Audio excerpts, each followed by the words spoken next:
Welcome to this session of Zen Golf questions and answers. If you have a question, you can just put it in the chat room, or you can raise your hand. I'll try to see and recognize you. And I wanted to start out, we had a question in the last mindfulness session about breathing and talking about filling your torso. For golf, what I suggest for people is to include working with breathing both in their routine, their pre-shot routine, sometimes in their post-shot routine, and awareness of your breathing between shots. Tom Watson often had trouble as closing his victories in the US Open, and he finally felt like he could make a difference and win major championships when he learned to breathe and walk more slowly, particularly on the back nine on his last round. So breathing and tuning into your breath. And what we want to do is, when we're under stress, our energy moves up in our body and faster. And so what we want to do is breathe down. As we breathe out, sink down and feel the ground. Breathing in is energizing, breathing out is relaxing or settling. So you can say to yourself, as you're training yourself in this, you don't need to say it to yourself later on, but when you start, just feel like you breathe in, and then as you breathe out, think, breathe it out, breathe it down, connect with the ground. Breathe it down, connect with the ground. And after you've taken a practice swing, when you're ready to connect with the target and start walking into the address position, before you walk in, breathe it down, connect with the ground, and let your breath go all the way out, and then start walking into address position. Now, for people who have a little trouble with the takeaway or snatch the club away in the takeaway, a way to use your breathing is, after your last look at the target, you look down towards the ball, take a breath, and as the breath is midway through the exhalation, when it's half to 2/3 of the way out, just let that flow of the breath going out flow into your takeaway. And you'll have a nice smooth takeaway in the start of your swing.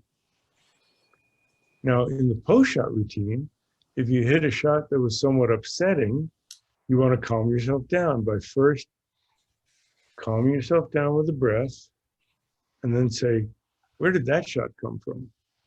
And look into your pre-shot routine, and were you really committed to the shot you planned? Did you really trust your swing? Probably not. And that's why you need to calm yourself down with the breath. So that's connected. Mike, I see you have a little problem with your video. If you have a question, you can just write it in the chat, or you can just say what you have to say, and I'll hear it. So any other questions from any of you?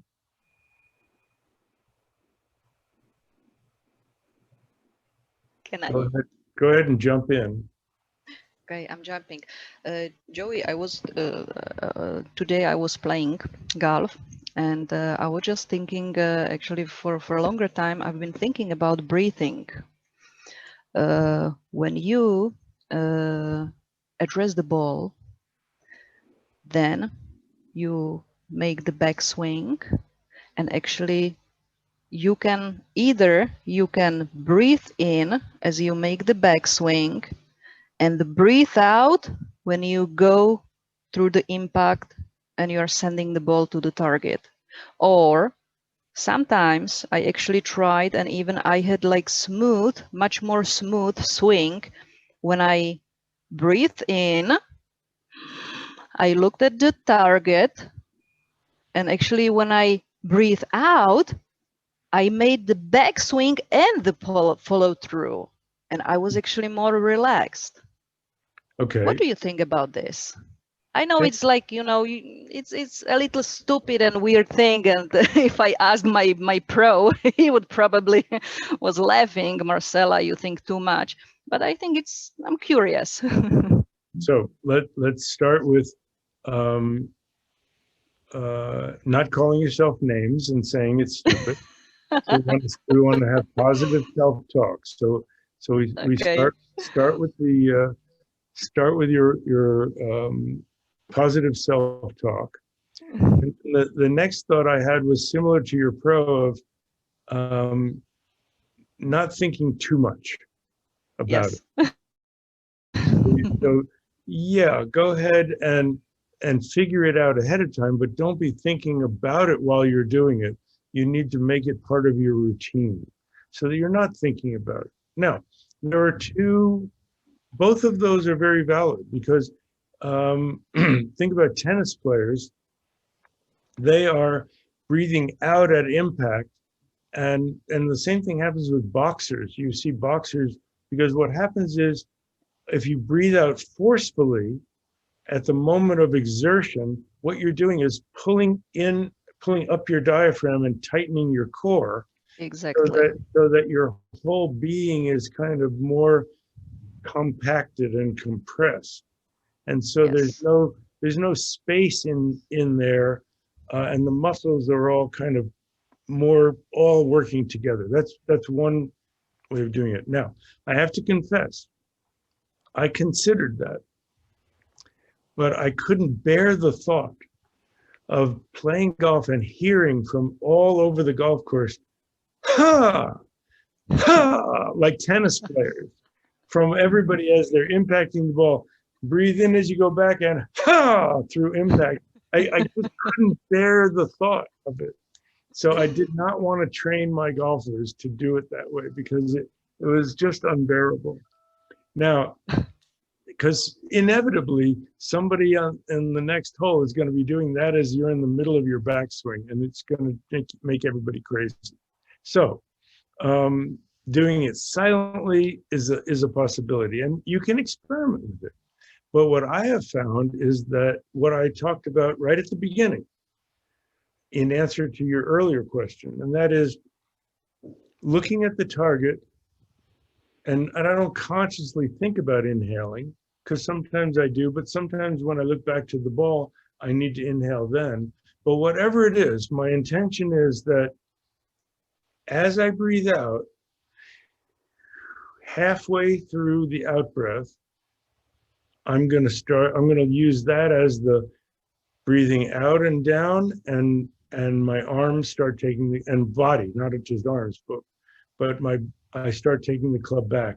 And there's a very natural flow, and I don't think about my breath after that. Once it's all the way through, my mind is only send it to the target. Yes. That's all that's in my mind. So I'm not thinking about the breath. And as we talked about earlier, you can't think of, if you're thinking about your breath, you aren't connected with your sense of feel, because you can only you're either involved in your thinking or your feeling. And if you're aware of your feeling, you can really move your body through. But if you're all caught up in your thinking about your breath, you won't make it. That's why I tell the story of the snail challenging the caterpillar to the race. And right at the start, the snail said, "Oh, by the way, what order do you move your legs in?" And the caterpillar got so caught up in thinking about how he moved his legs that the snail won the race. So you don't want to be thinking about how you're doing all these things. You think about them in practice so that you're consciously thinking about doing them until you make it a habit. And once something is a habit, well, therefore you don't have to think about it. That's what habit means, that the first thought triggers the habit, and then everything happens, your brain circuits get activated by that thought. So I give the example, and I say to somebody, "Okay, wave to me," and they move their hand back and forth. Well, they didn't have to think, okay, Now tilt my hand to the left, start towards the thumb. Now tilt my hand to the right, start towards the fingers. Hold them at this angle. Oh my gosh, you know, if you thought about everything you have to do that way, you'd never make it through the day. So the word wave triggers an image and our body produces it. You don't want to be thinking quite so much. Thank you. So I have another question that came in, and that was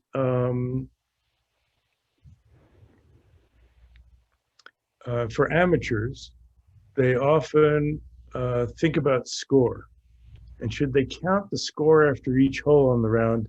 Does that make it an unnecessary pressure? Well, you know, if you're out playing, it's pretty easy. It's hard not to keep score after the round. We have those scorecards and everything. But I have an alternative for amateurs that takes some of the pressure off. And that is keep score of the shots you liked. And that's what you get to count. So after the first hole, you reflect back and say, well, you know, really, I didn't like my drive very much, but I liked my recovery shot, and my chip wasn't so good, but I liked my putt, my first putt. And then you don't count tap-ins. So, well, let's say I liked my recovery and my first putt, I get 2 points. So you mark a 2 down, or 2 little marks. And that's what you count. And you count, and that's what you're going to count up for the end of the round. And it will actually correspond pretty well to your overall score, because if your goal is to get more shots that you liked, you'll do your pre-shot process a little better, and you'll have your commitment a little better because you really want to get one of those points. And if you can get, you know, 18 points in 9 holes, that means 2 of the shots in each hole were pretty good, were ones that you liked. Now, some people say, oh, well, if I do that, pretty soon as I get better at golf, I'll like all my shots and I won't be inspired to get any better. Not really a problem, because as you get better, what will happen is your standards will go up. And the shot that you used to like, yeah, you don't like that much anymore. And yet you want to be careful and not make your standards too high or you won't get any points. But you just have to like the shot. Now, that includes shots that left and you really liked the way it left the club, but you chose the wrong club and it came out short or went long. Don't be based on the results, based on how you liked it when it left. That's really what's the most important thing. So that's the way to score. Now, the second part is if you're a scratch golfer, then par on the scorecard matches your expectations. But if you're a high handicapper, if you're like an 18 handicapper, the score on the scorecard has nothing to do with what your par is. So you should set up your personal par and change the scorecard. If you're an 18 handicapper, all there are par 4s, par 5s, and par 6s. There are no par 3s anymore because you get a stroke on every hole. So keep your score according to that. So if you're an 18 handicapper and you shot 16 over the par on the scorecard, when somebody asks you, you know, what did you shoot? You can say, oh, I had a pretty good day. I had shot 2 under. How often does an 18 handicapper say I shot 2 under par? They never get to say that, but now they get to say that. They go, oh my God, you shot 2 under? You shot a 70? No. Let's see, I shot an 86. That's 2 under my par. Or no, it would be 88, right? I'm sorry, I got to do better at math. At par 72, 90 is your par, so you shot 88. 88, 2 under. Good job. So that's the way to make this course your personal par. And that way, if you have a long par 4, you don't have to think, oh, I need to get there in 2. No, it's a par 5 for you. So you can play it like it is a par 5. And that will make you make better choices and probably play better golf. and there won't be so much pressure to have that artificial. See, par is an artificial thing. It's a number that somebody decided to put on the, on the scorecard or on the post on there. But in the original days of golf, there were no such things. There was a hole, there was a yardage, and there was there was a tee, a yardage, and the green and the hole. What's a 280-yard hole? Is it a par 4 or is it a short par 4 or a long par 3? We don't know. It doesn't matter, because par is an artificial construct. It's how many shots it takes from you to get to the tee into the hole. And that's what the whole thing's about. So set your personal par and you'll enjoy the game more that way. And it changes based on the weather. You shouldn't have the same expectations for a round where it's howling wind and rain as you do on a calm, sunny day. So be realistic about your expectations that way. And that will take the pressure off of you. Question. Oh, this is an interesting one. Mike, go ahead. Dr. Joe, this is my first session. And before I ask my question about Shambhala warriorship, I just want to thank you so much for the gift of your book, Zen Golf, Mastering the Mental Game. I've had the book for about 15 years, and it not only totally transformed my golf game, but it helped to transform my life. Thank you so much. You're very, very welcome. And it's interesting that you talk about Shambhala warriorship, and because I have been working on for the last few months, helping to do the final edits on a book by my teacher, the Vajra Regent Ursula Tenzin, called Radiating Confidence. And it's his teachings on Shambhala warriorship with his, he passed away sadly, and it's with his wife, who's going to be teaching a course on it. And if you email me, I can send you the information on it, starting this coming Saturday. So we've been working on that course. And for people who don't know, there is a chapter in Zen Golf on Shambhala golf. And the name Shambhala is a legendary kingdom that many people believe is really there in some way in Central Asia. That is the Asian equivalent of Camelot. It's an enlightened society with an enlightened hierarchy of society and government, very unlike the unenlightened hierarchies of the modern world that we encounter. But the idea of warriorship is, it's a funny translation. It's from the Tibetan word pawo, which means courageous, one who's courageous. So it's a in English, it has its limitations. We think of warrior just in the sense of that's a courageous person, but it doesn't have to do with war. It does have to do with conquering, but it is conquering our own aggression towards ourselves and towards others.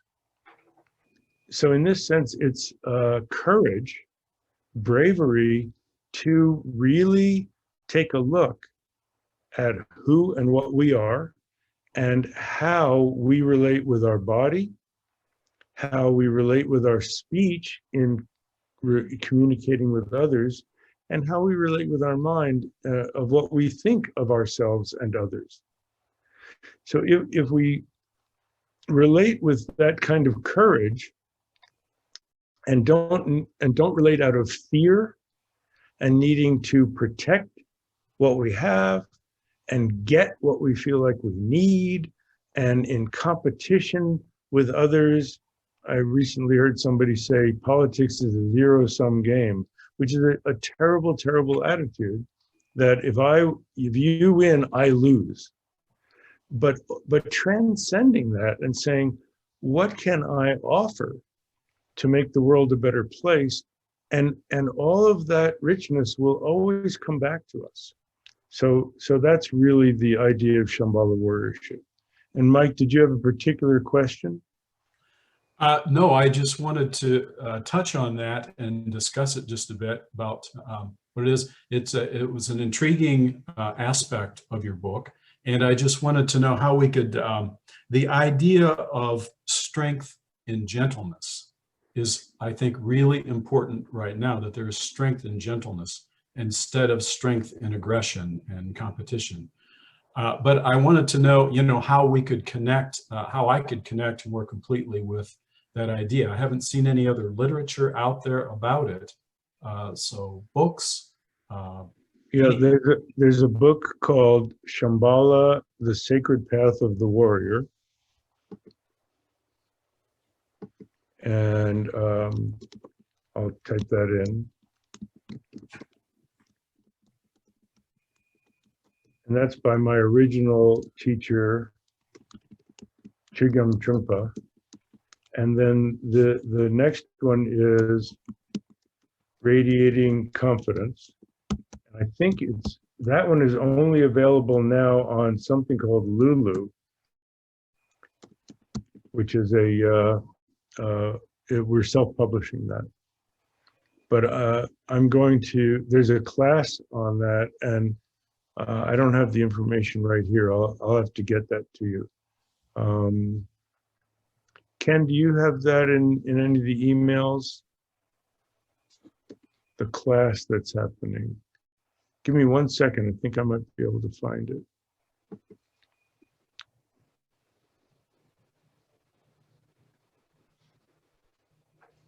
No, I'm going to have to get that to you later. So, I know where you can look at it. There's a place called, and just, oops, corrections. This is a meditation center. Actually, the first one I ever went to from my teacher, and just look under programs, and the person teaching it is Leela Rich there. So there's the information. And we'll leave that on and leave this up for a little bit. But I included in golf because there were principles. I learned this playing golf with my teacher, and we talked about gentleness and kindness. That golf's an interesting way. You're competing and you're on your own, but you're also doing it with others. And so it's the perfect opportunity.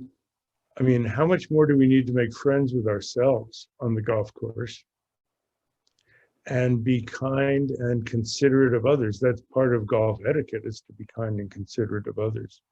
What you talked about of strength and gentleness, when we have strength and we believe in our own strength and don't need to prove anything, we're extraordinarily gentle.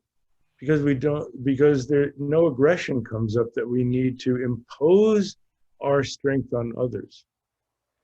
And we don't have fear because we know that we have strength. Gentleness now, and gentleness is something that is an inherent capacity. If you look at new mothers and fathers,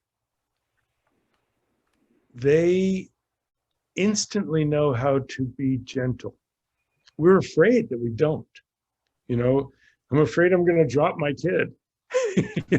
Don't give me the baby. I'm going to afraid of him. But as soon as we're handed that infant, we go, oh, we know how to be gentle.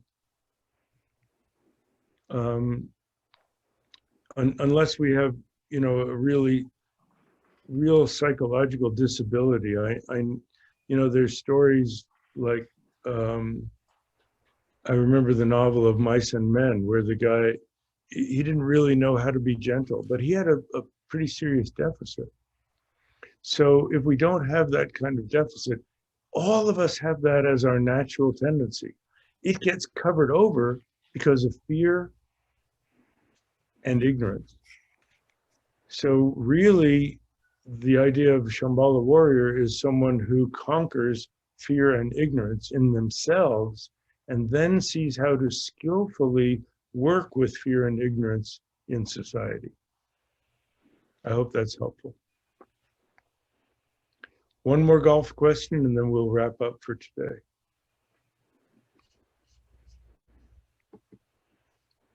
Well, I've got a good one here that came in. Fear, we'll go with fear. Fear of a water hazard.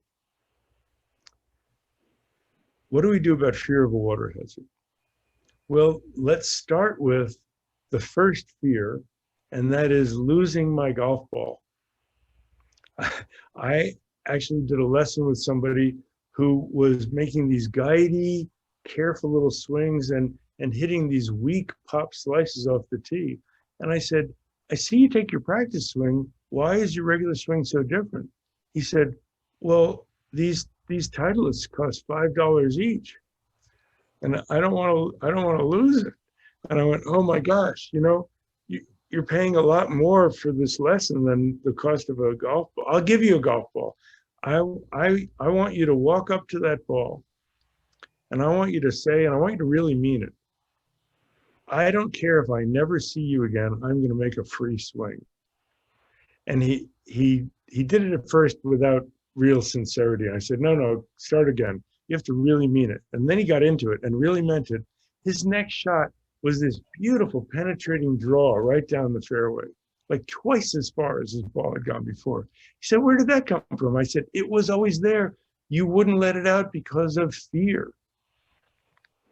I also have a chapter in Zen Golf called You Produce What You Fear. So there's a water hazard over there on the left, and you're afraid of going in it, so you make a half-hearted swing, and you don't really get into it with your whole body. What happens? Your upper body beats your lower body to the ball, off it goes into the water hazard. Or the water hazard's on the right, and you're afraid, so you get more guidey, and you never release the club, and you hit a slice right into the water hazard. Or it's in front of the green, and you try so hard to hit it over the green that you make an extra hard swing, you chunk it and hit it fat and go right in the water hazard. So preoccupation with the water hazard, the fear of it actually produces the bad shot. Now, if it's a water hazard that you have to hit over onto the green, just say, you know what? I'm not going to try to hit the front or the middle of the green.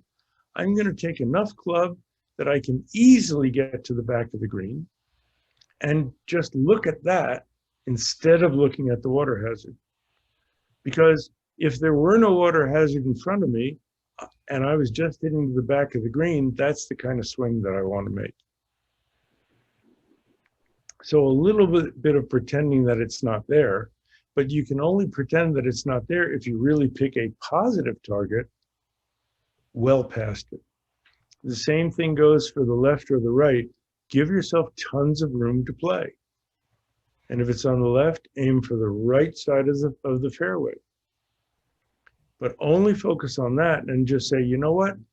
If I really go after this one, if I make an uninterfered with, an unimpeded swing, a trusting swing, it's going to go somewhere in that direction rather than direction of the water hazard. So you don't even say rather than the direction of the water hazard, it's going to go toward my target, it's going to go into my area. Room to play is the key. And you know what? If you're that afraid of the water hazard and your driver brings room to play in, don't tee off with the driver. Tee off with the club that you think you can hit straight. And I don't care if it's a 7-iron. 2 7-irons are going to go as far as your driver. So just accept, instead of taking a 2-shot penalty, take a 1 shot by splitting it into 2 shots. That's the simplest thing to do. So that will help you overcome the fear of the water hazard. And, you know, some people say, going back to the golf ball, some people say, well, then use an old ball. And some people say, well, then you're just self-fulfilling prophecy. I'm going to use an old ball because I'll probably hit it in. Well, on the one hand, that may be true, but on the other, if you're using the older ball, you're not going to worry about losing it. Other people say use a new ball because then you'll really force yourself to commit. It depends on your personality. If using the new ball is going to make you commit to that shot more, go for it. If using the old ball is going to make you feel more relaxed and trusting that you don't have to worry about losing the new ball, go for it. It doesn't matter to me. Whatever works for you is what's important. And let's finish the session on that. Whatever works with you, works for you, is what's the most important. So thank you so much for being here, and we will be back in 2 weeks.